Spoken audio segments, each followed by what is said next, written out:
Liam, in a minute, when my dad says Kevin bought the car, just go with it, okay? Please, don't embarrass me, my wife, Chloe, whispered in my ear. I scoffed. Your brother couldn't even afford the down payment on a Civic, let alone a new Mercedes. Today was my father-in-law David Sullivan's 60th birthday, and the private ballroom of the restaurant was packed with friends and relatives. A few drinks in, my father-in-law slapped a Mercedes-Benz key fob on the table, his face flushed with pride. My son's really made it, he boomed. He bought me a new S-Class. The room erupted in thunderous applause and a wave of fawning compliments. I just smiled, and under the gaze of every single person in the room, I stood up. Wow, David, you are one lucky guy. Your son's so young, already running his own company, and now he's buying you a $100,000 car, a distant cousin exclaimed, his voice loud enough to carry across the entire room. My mother-in-law, Linda, was beaming, though she made a show of being humble. Oh, it's nothing, really. Kevin's just a go-getter. We didn't help him with a thing. He did it all himself. As she spoke, she shot a look at me from the corner of her eye. The contempt and pride in that glance were as sharp as a needle. Not like some people who just sit at home all day, living off their wife. It's pathetic. I knew she was talking about me. Chloe and I had been married for 3 years. To support her, I sold the successful gaming company I had built from the ground up and became a private investor. To outsiders, I was just a stay-at-home husband with no real job. Only I knew how much I'd given the Sullivan family over the years. The spacious 4-bedroom house they lived in, I paid for it in cash. When my brother-in-law, Kevin, got scammed in a business venture and ended up with $75,000 in debt, I was the one who paid it off. Even the so-called startup capital for his latest venture came from me. But in their version of the story, it was all due to Kevin being a self-made genius. And I was, and always would be, the loser who'd married up and was freeloading off their family.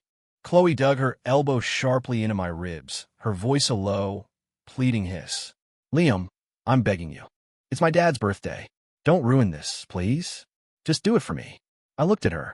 Her makeup was perfect, and her beautiful eyes were filled with a desperate plea, undercut by a subtle, unnerving sense of entitlement.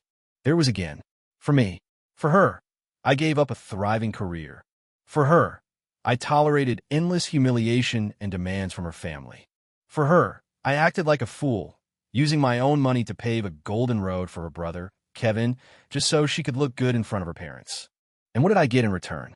Public humiliation from my mother-in-law, shameless bragging from my father-in-law, my brother-in-law's smug freeloading, and a wife who had come to expect my sacrifice as her right.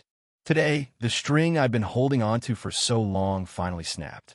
David Sullivan basked in the praise, then waved his hand magnanimously. Talk is cheap. Come on, it's on me today. We'll take my son's new car and go for a spin. He then turned his gaze to me, his tone dripping with condescension. Liam, you should come too. This car is worth over $100,000. You've probably never even sat in a car this nice in your life. It'll be a real eye-opener for you. A wave of laughter rippled through the room. The relatives looked at me with a mixture of pity and scorn. Chloe's face went pale, then red. She gripped the hem of my jacket, almost mouthing the words. Don't move. Sit down. She thought I was going to lose my temper, to make a scene. No, I wasn't going to make a scene. I was just going to take back what was mine, including my dignity. I rose slowly to my feet, ignoring Chloe's frantic tugging. Every eye in the room locked onto me. The smile froze on David's face, and his brow furrowed. Liam, what are you doing? If you want to make a toast, wait your turn. Can't you see I'm speaking? Linda was more direct. You have no manners. Sit down. Are you trying to steal your father-in-law's thunder? I ignored them both. I simply reached my hand into the inner pocket of my suit jacket. Everyone held their breath, watching me. Chloe's face was as white as a sheet. What I pulled out wasn't a wine glass or anything else. It was a neatly folded piece of paper. As everyone watched in confusion, I walked to the head table and placed the paper gently right next to the gleaming Mercedes key fob. It was a vehicle purchase invoice. At the top of the invoice, in the space for the buyer's name, 2 words were clearly printed. Liam Morgan. 2 times seemed to freeze. You could have heard a pin drop in that room. That single, flimsy piece of paper now felt like a mountain, crushing the entire Sullivan family. The color drained from David's face as he stared at the invoice, his lips trembling, unable to form a single word. Linda was the first to react. Like a cat whose tail had been stepped on, she shrieked and lunged, trying to snatch the paper off the table. "You're a liar. That's a forgery. What are you trying to do? Ruin my son's reputation." Her sharp nails aimed straight for my face. I sidestepped her easily and caught her by the wrist. Linda, who hadn't done a day of hard work in her life, was no match for me. "Mom!" Chloe cried, rushing forward to pull me away. "Liam, let go. You're hurting my mom." I looked at her coldly, my grip unyielding. A forgery? Should I call the DMV and the IRS right now? We can have them send someone over to verify it on the spot. My voice was quiet, but it carried to every corner of the room. Linda continued to thrash. "It is a forgery. You're a deadbeat. Where would you get the money to buy a car? You must have stolen it from us. Your money." I laughed as if it were the funniest joke in the world. "What money would that be? David's $3,000 a month pension, or the cash you win at poker night?" I shoved her hand away and pulled several more documents from my pocket, slapping them down on the table one by one. "This is the deed to the house you're living in. The owner is Liam Morgan. This is the bank transfer record from last year when I paid off the $75,000 debt Kevin racked up. The recipient is Kevin Sullivan, and this is from last month, for his so-called startup. $150,000 I transferred to him. The memo reads seed capital, and this car, $128,000, paid in full, on my credit card." With every sentence I spoke, the Sullivans' faces grew paler. The same relatives who had been lavishing praise on Kevin moments ago were now staring at them like they were monsters, their eyes filled with suspicion and morbid curiosity. You're lying through your teeth." Kevin finally snapped, his face beet red. He stormed toward me like an angry bull, jabbing a finger in my face. "That was my sister's money. It was Chloe's.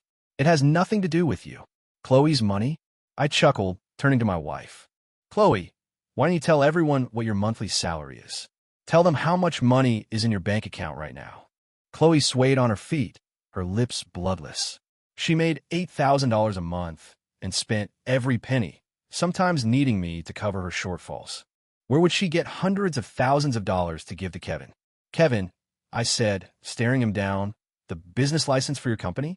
The legal owner is a friend of mine, acting as a proxy. You really thought you were the boss. You were nothing but a puppet I put on stage. And now I'm done playing this game." Kevin was completely stunned. He staggered back, bumping into a chair, his eyes wild and unfocused. "No, that's impossible." The situation had spiraled completely out of control. The relatives began to whisper among themselves. "Oh my God, so the son-in-law is the real millionaire here?" The Sullivans have no shame at all, spending his money while calling him a loser. And the son is just as bad, taking his brother-in-law's money and bragging like he earned it. The whispers were like daggers, stabbing into the ears of the Sullivan family. Chloe finally broke. She rushed at me, tears streaming down her face, not tears of guilt, but of pure, unadulterated resentment. "Liam, why would you do this? Why did you have to make such an ugly scene?" she screamed hysterically. "You've completely ruined my father's birthday. Are you happy now?" I looked at her tear-streaked, unrepentant face, and the last shred of warmth I had for her vanished. "Ruined it?" I asked calmly. "Chloe, tell me, what exactly did I ruin? Did I ruin the fake prosperity your family built by sucking me dry? Or did I ruin your worthless brother's dream of getting rich without ever lifting a finger?" My words struck her like a physical blow. She stared at me, as if seeing me for the first time. Just then, David, who had been silent this whole time, suddenly clutched his chest, let out a pained groan, and fell backward in his chair. "Dad! David!" The room descended into chaos. Linda shrieked and scrambled to his side. Chloe, panicked, rushed to help him up, then spun around to glare at me. "Liam, if anything happens to my dad, I will never forgive you." I watched the whole melodrama unfold with cold detachment. David's acting was as terrible as ever. He pulled this stunt every time he wanted to guilt someone into giving him money or to get out of an obligation. Only this time, I wasn't falling for it. The wail of an ambulance siren grew closer, then faded into the distance. The Sullivan family, fussing over the critically ill David, chaotically made their way to the hospital. A A grand birthday celebration had ended in an absurd farce. The remaining relatives looked at me with varying expressions: pity, amusement, contempt. An older uncle walked over and patted my shoulder. "Liam, you know, a happy family is a prosperous one. Couples fight, but they always make up. David has a temper, but he doesn't have a bad heart. You just have to be the bigger person." I forced a tight-lipped smile and said nothing. Not a bad heart. For years, he had stomped on my dignity and taken my money without a second thought. I gathered the documents from the table, the deed, the invoice, the bank records, and carefully placed them back in my briefcase. These were my weapons. A cousin sidled up to me and asked in a low voice, "Liam, did you really buy that car? If you have that kind of money, how come you never said anything?" I glanced at him and said flatly, "Because I thought, with family, you don't need to keep score." It seems I was wrong. I didn't go to the hospital. I got in my car and drove back to the house I shared with Chloe. Traces of her were everywhere. The cluttered makeup on her vanity, her favorite throw pillows on the couch, the succulents she kept on the balcony. We'd had happy times once. When we were first married, she tried to learn how to cook for me, clumsily burning herself in the process. When I worked late, she'd always leave a light on. When did it all change? Maybe it was when I sold my company, and her family started their campaign of mockery and scorn, and she chose to stay silent. Maybe it was the first time she asked me for money to pay off her brother's gambling debts, begging me not to tell her parents. Or maybe it was when she simply got used to my sacrifices, believing them to be her due. I sat on the couch and lit a cigarette. Through the haze of smoke, I called my assistant. "Alex, I need you to do a few things for me. First, freeze and report as lost all supplementary cards connected to my accounts. Second, get our lawyer to draft a divorce agreement and the legal paperwork to reclaim all my premarital assets.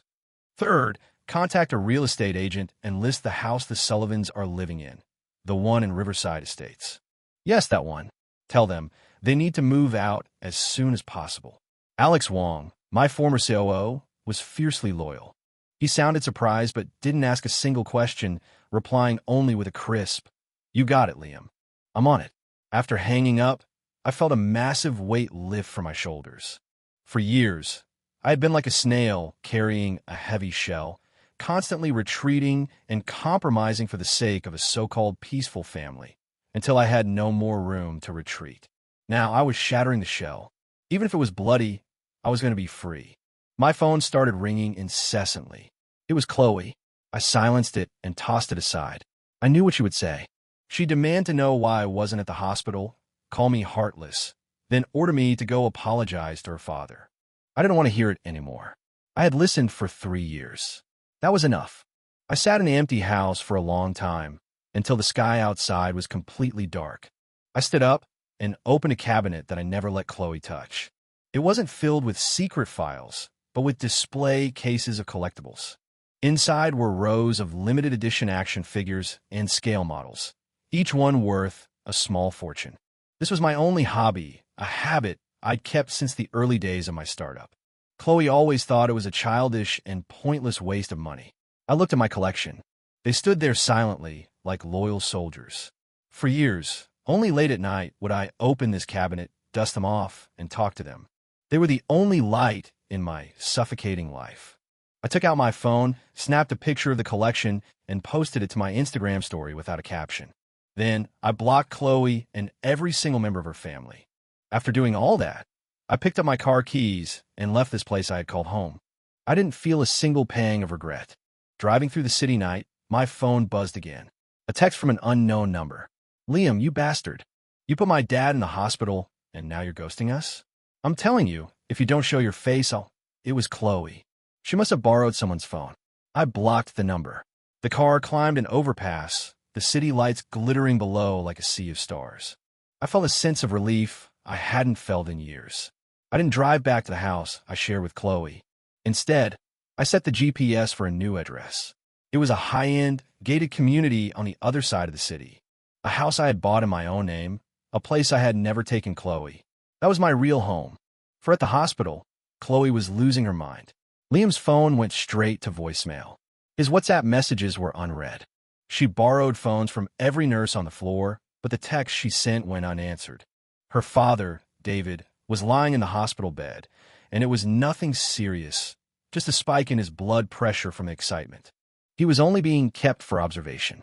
But he groaned and moaned as if he were on his deathbed, which was enough to terrify Linda and Kevin. It's all that Liam's fault.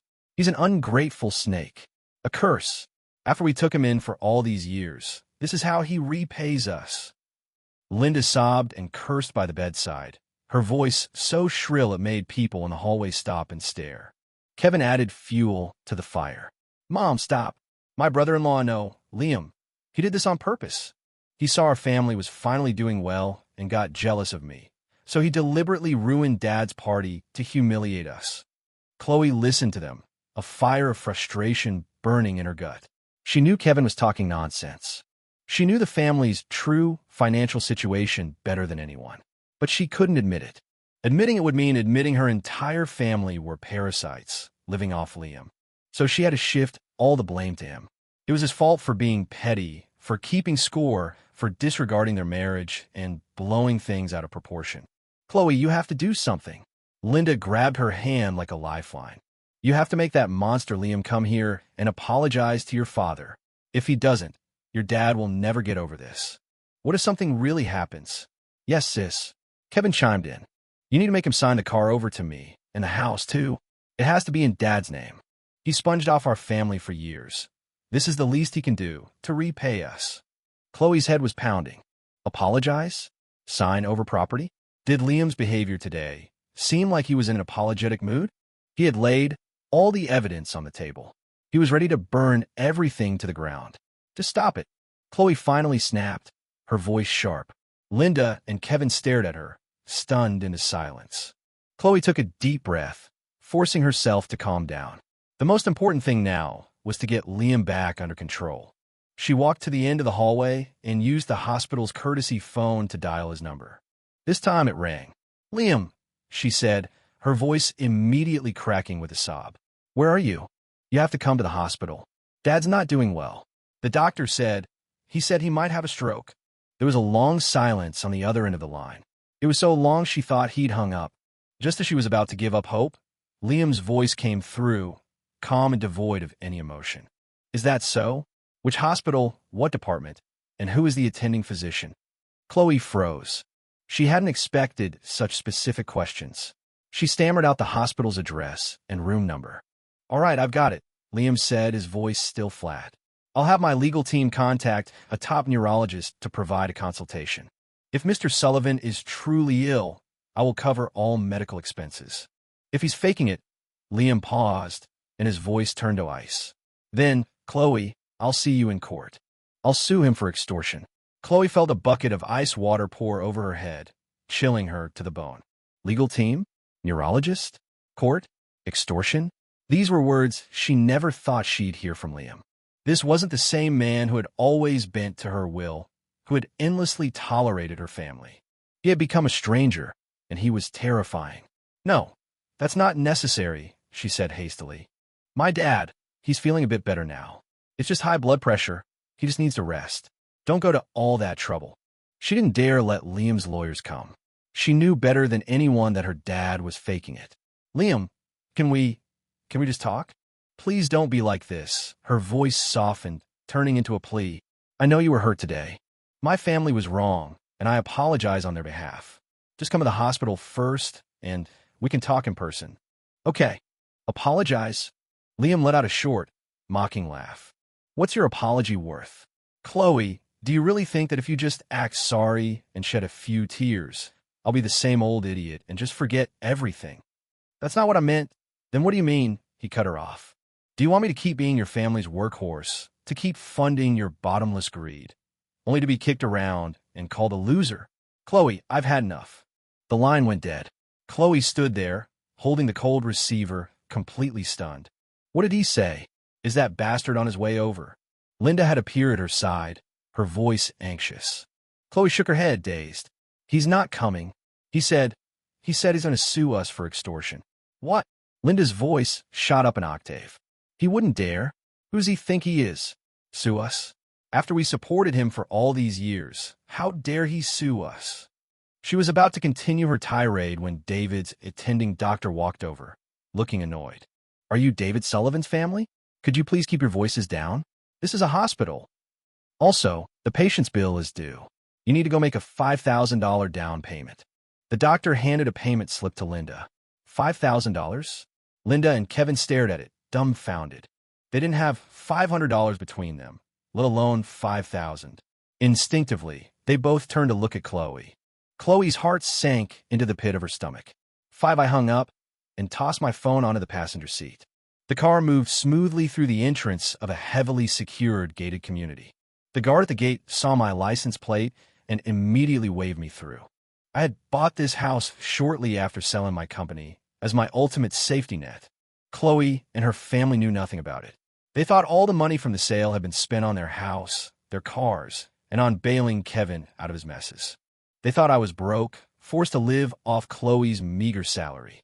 How pathetic. I parked in the attached underground garage next to my other two cars, an SUV for daily driving and a Porsche 911 I took out for fun on the weekends. Chloe didn't know about these either. I never flaunted my wealth to her because I didn't think it was necessary. I thought we were married, that what was mine was hers. Now I realized that in her family's eyes, what was mine was theirs, and what was theirs was also theirs. The house had a modern, minimalist design, all black, white, and gray. The aesthetic was cold, but it made me feel calm. I poured myself a glass of whiskey and sat on the couch in front of the floor-to-ceiling windows. Outside, the community's central lake shimmered under the night sky. It was quiet here, a world away from that other house, the one filled with arguments, demands, and complaints. My assistant call came through. Liam, everything you asked for is done. All of Chloe Sullivan's supplementary cards have been frozen. She just attempted a $30,000 purchase at a luxury boutique. The payment was declined. I raised an eyebrow. $30,000? It seemed my father-in-law's critical condition hadn't dampened her shopping spirits. Also, the listing for the Riverside Estates house is up with several major agencies. A few clients are already very interested and want to see it tomorrow. Good, I said, sipping my drink. Let them. Don't worry about whether the Sullivans are there or not. Finally, the first draft of the divorce agreement is in your email. Regarding asset division, we're following the prenuptial agreement to the letter. You have the absolute advantage. We're also preparing to file a lawsuit to recover the $225,000 you transferred to Kevin Sullivan on the grounds of unjust enrichment. Excellent work. After the call, I opened my laptop and pulled up the email from my lawyer. The divorce agreement was expertly written with clear, ironclad clauses.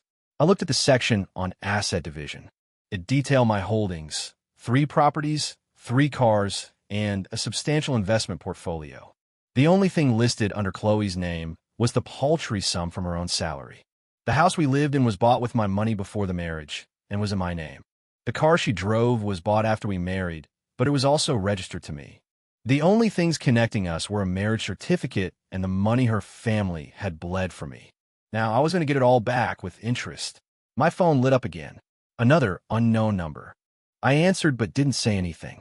Chloe's voice, tight with fury, came through the speaker. Liam, what is the meaning of this? Why did you cancel my cards? They're my cards. I can cancel them if I want to. Do I need to explain myself to you? I asked coolly. That's our marital property, she shrieked. Marital property? I laughed. Chloe, your legal knowledge is impressive. But do you also know that premarital assets and any income generated from those assets remain personal property? The money from selling my company was a premarital asset. The houses, cars, and investments I bought with that money have absolutely nothing to do with you. Silence on the other end. She had probably never heard that before, or more likely, never bothered to find out. As for actual marital property, I continued, does your $8,000 monthly salary cover your designer bags or your spa days? Chloe, every single cent you've spent has been mine. And now, I'm no longer willing to pay.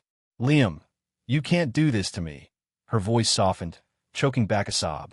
I'll return the bags, okay? Just turn the cards back on. My dad needs money for the hospital. I don't have any money. If you're broke, go ask your successful brother for it. Didn't he just buy your dad a $100,000 Mercedes? A measly $5,000 hospital bill should be nothing to him. With that, I hung up, giving her no chance to reply. I knew this was just the beginning. The Sullivan's gravy train had reached its final stop, and my new life was just getting started. I turned off my phone and downed the rest of the whiskey in my glass. The fiery liquid burned its way down my throat, a strangely satisfying sensation. Tonight, I was going to get a good night's sleep. 6 at the hospital payment counter, Chloe was mortified. She tried every card in her wallet, including her credit cards. Every single one was declined. She slowly realized that Liam hadn't just frozen the supplementary cards he gave her. He had somehow managed to get her personal credit lines frozen as well. A chill ran down her spine. She had always thought of Liam as just a programmer who had gotten lucky with a bit of money. Now she saw that his reach, his power, was far greater than she had ever imagined. "Hey, are you going to pay or not? There are people waiting," the clerk said impatiently. Chloe's face burned with shame as she stepped aside. She called Kevin. After several rings, he finally picked up. "Sis, what's up? Did you pay?" "Liam froze all my cards. Do you have any money?" "You'll have to cover it for now," Chloe said, trying to keep the anger out of her voice. Kevin went silent. "Sis, I don't have any money either. That 150 grand, I just invested it in a project a few days ago. I can't get out right now." "Then what do you have on you?" Just a few $100. Enough for food." Chloe was so furious, she almost threw her phone against the wall. This was her successful brother, the one her entire family boasted about. She had no choice but to go to her mother.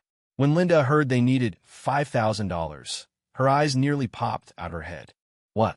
5,000? That's highway robbery. My blood pressure is just a little high. What do they need that much money for?" David sat bolt upright in bed, his voice suddenly strong. "We're not staying. We're going home." The two of them, who had been acting like they were at death's door just moments ago, were miraculously cured the instant they were asked to pay for it themselves. In the end, they checked out against medical advice that very night and slumped back home. Returning to their luxury 4-bedroom house, Linda collapsed onto the couch and started her tirade again. "That Liam, he's really gotten too big for his britches. How dare he cancel your cards? Chloe, the nerve of him." Kevin fanned the flames. "Exactly. Sis, you can't let him get away with this. You have to teach him a lesson. Otherwise, he'll be walking all over us from now on." Chloe said nothing. She opened the refrigerator. It was completely empty.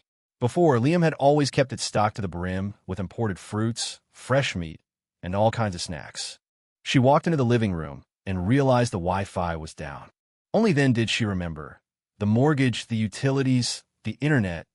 Liam had always been the one who paid for everything. A wave of panic, unlike anything she had ever felt, washed over her. She realized that without Liam, her family couldn't even maintain their most basic standard of living. "Chloe, what are you spacing out for? Call that bastard and tell him to get over here and apologize." Linda babbled on. Chloe spun around, shouting at her mother for the first time in her life. "What good would that do? He's blocked all of us." Then we'll go to his office and find him," Kevin suggested. "I refuse to believe he'll just hide from us." The next morning, Linda and Kevin stormed over to the building where Liam's old company was located. It was a top-tier skyscraper in the heart of downtown Chicago. They had been there once before and had been awed by its opulence, which had only reinforced their belief that Liam was a freeloader. In their minds, there was no way a quiet guy like Liam could ever run such an impressive company. They marched up to the front desk and demanded to see Liam Morgan. The receptionist replied politely, "I'm sorry, we don't have an employee by that name." "Impossible." Linda's voice shot up. "He works here. Don't try to fool me. Get him out here now. He's a con man. He owes our family money and refuses to pay it back." Kevin added. Their shouting quickly attracted security. The office manager, alerted by the commotion, came out. He recognized Linda and Kevin. The manager was one of Liam's loyal former employees and had heard all about the Sullivan family's behavior. He said coldly, "Mr. Morgan sold his company over a year ago. He is no longer an employee here. Please leave immediately, or we will call the police." Sold it. Linda and Kevin were stunned. They had always assumed Liam was just some high-level employee. They never imagined he was the owner. And he sold it a year ago? What had he been doing all this time? The two were escorted out of the building by security, left standing on the sidewalk like a pair of defeated roosters. Passers-by pointed and stared, and they felt a burning sense of humiliation. News of the incident spread like wildfire through their circle of relatives. The story was now clear. The Sullivan son-in-law wasn't a loser, but a hidden millionaire who had cashed out his company. And the Sullivans had been living off his money while publicly shaming him. Between the birthday party disaster and today's fiasco, the Sullivan family name was mud. Relatives who had once flattered them now avoided them like the plague. When Linda and Kevin got home, they were met by several burly, menacing-looking men waiting by the front door. The man in charge, covered in tattoos, grinned at Kevin, revealing a set of yellowed teeth. "Kevin, my friend, that's 75 grand you owe us. When were you planning on paying it back?" Chloe found me at a high-end coffee shop. I wasn't sure how she'd gotten my address, but when I saw her standing at the gate of my community, I wasn't particularly surprised. I let her into the house, and she sat on the living room couch. She stared at the luxuriously decorated home, her expression a mixture of shock, jealousy, and a flicker of regret she probably wasn't even aware of. "Liam, I had no idea you lived in a place like this," she murmured. "There's a lot you don't know." I poured her a glass of water and set it on the table in front of her. She didn't drink it. She just looked up at me, her eyes red and puffy. This time, there were no hysterics, no accusations. She had put on a mask of pitiful remorse. "I'm sorry," she began, her voice choked with emotion. "I was wrong. My family, we were wrong. All of us." She started to cry, tears rolling down her cheeks like pearls from a broken string. "My parents are they have that small-town mentality. They're obsessed with appearances and they say awful things, but they don't have bad hearts. And my brother, we spoiled him. He's just immature. I'm apologizing to you for all of them. Liam, please give me another chance. Give our marriage another chance. Can't you?" She started reminiscing about our past, from how we met in college to our early struggles after graduation, to the happiness we felt when we decided to get married. She said she had always loved me, that she had just been blinded by her family's drama.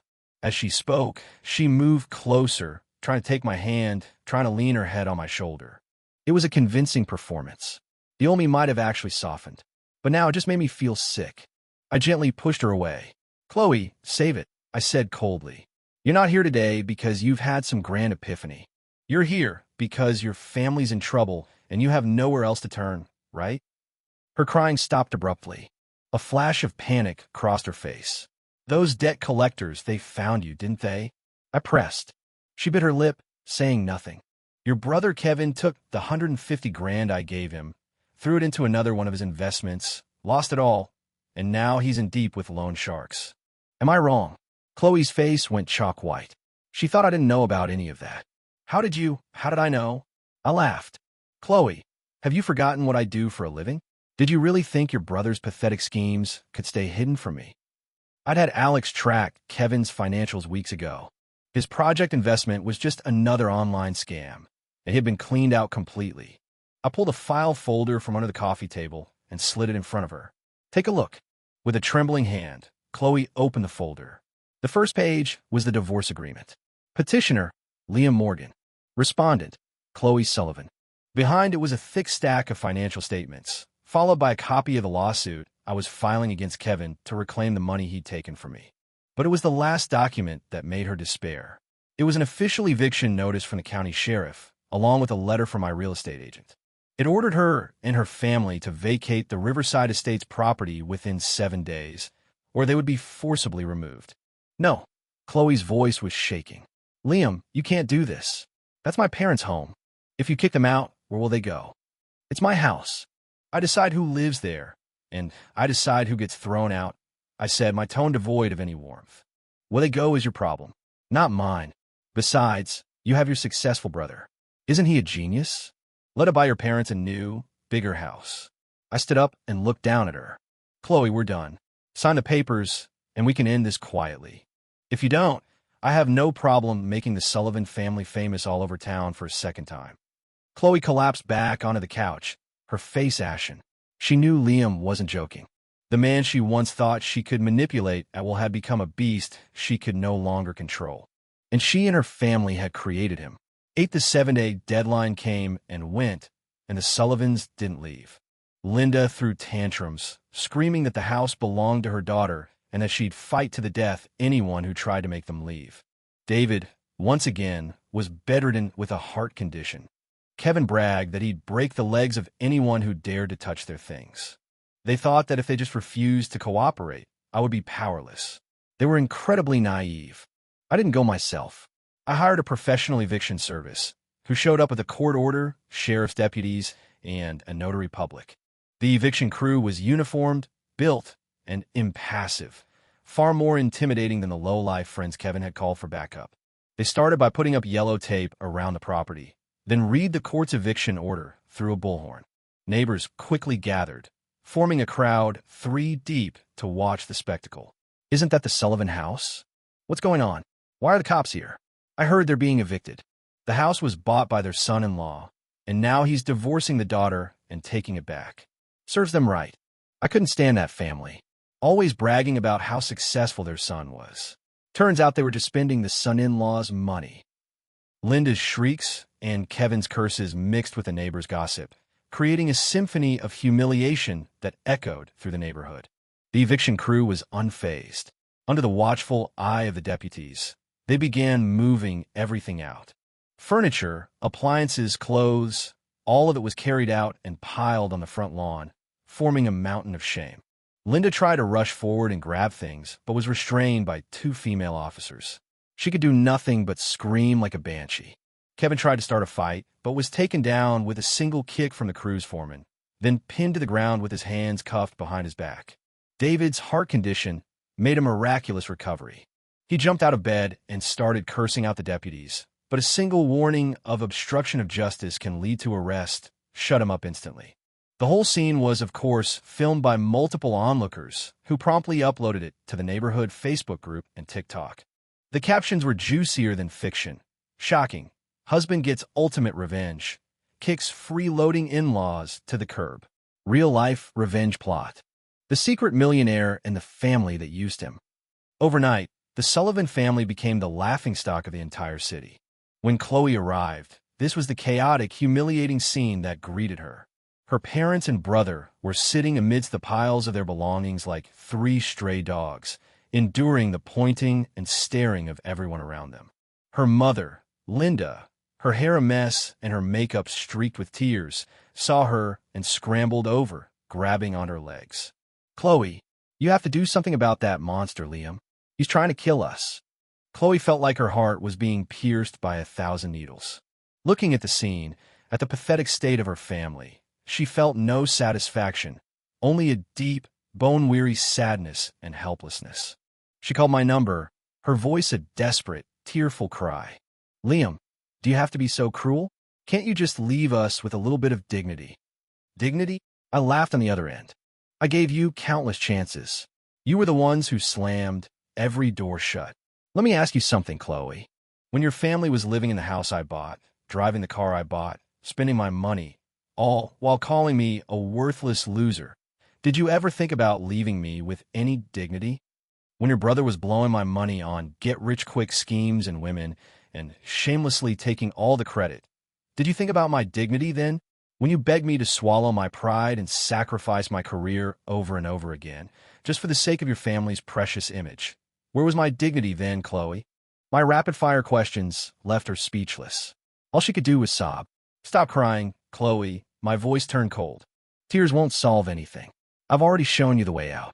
Either have your brother pay back every cent he stole from me, and maybe I'll consider renting a small apartment for your parents.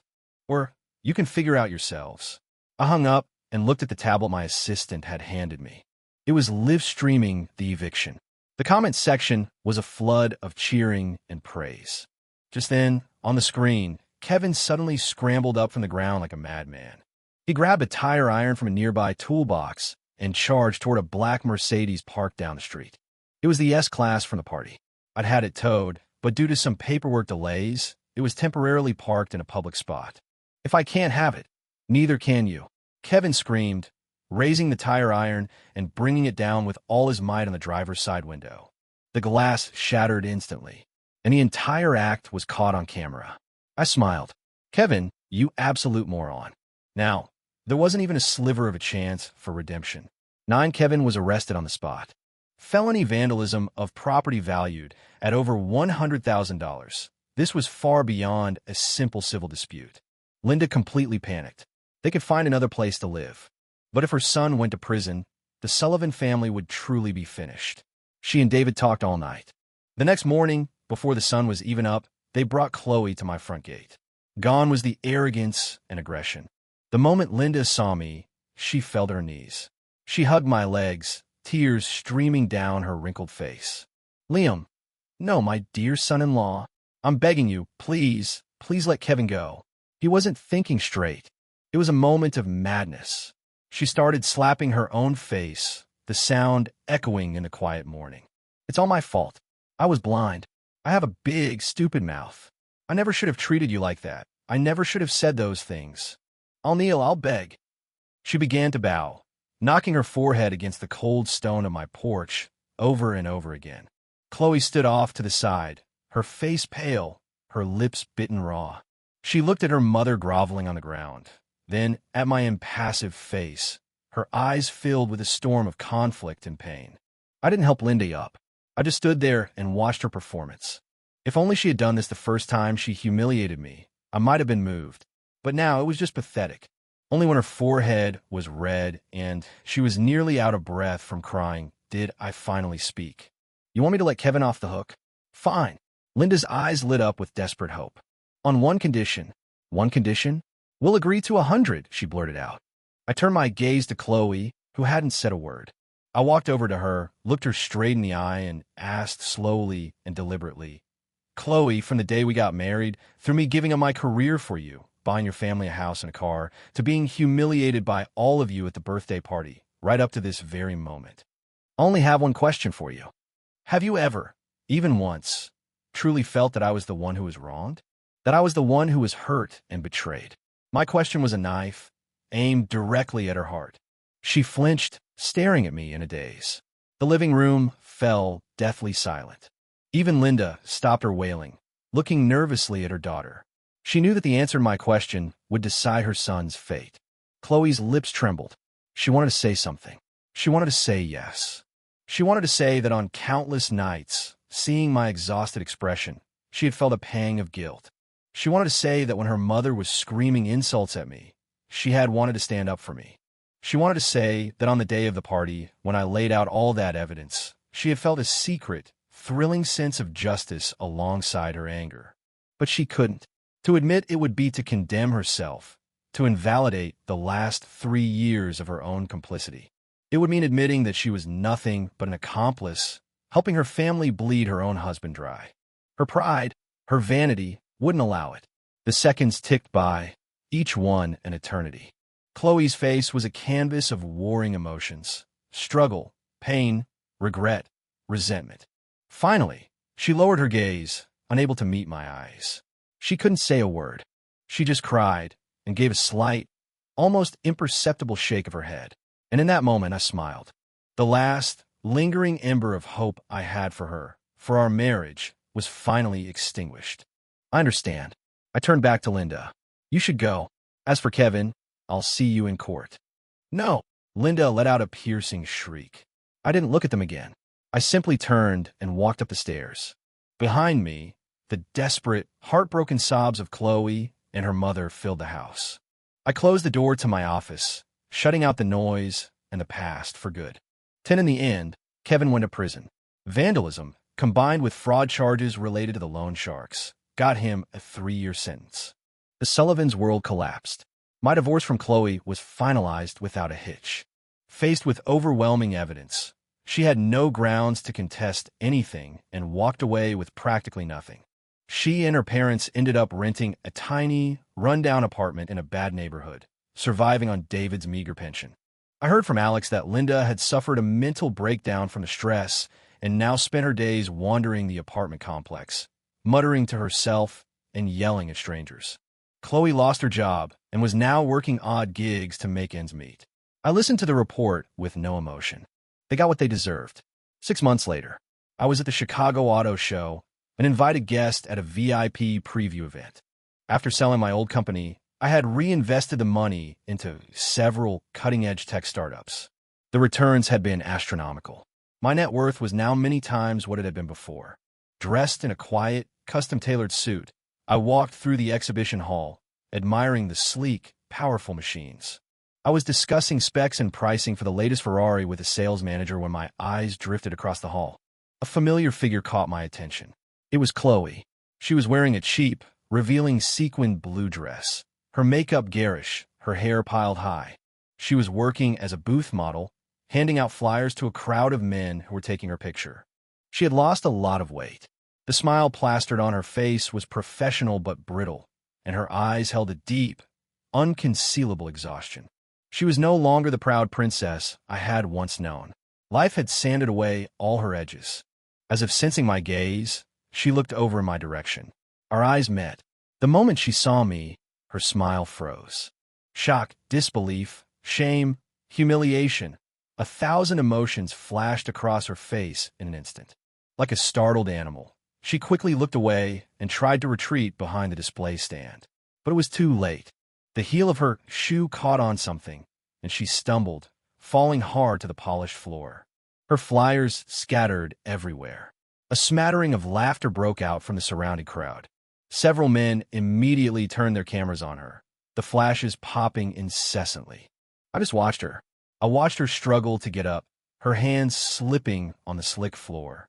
I watched as, under the barrage of camera flashes and mocking laughter, she finally covered her face and began to sob.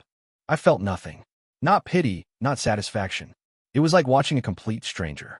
"Mr. Morgan?" the sales manager beside me asked, his voice tentative.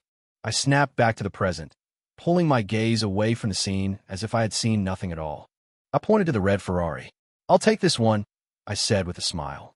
"Paid in full, and I want every optional feature we discussed."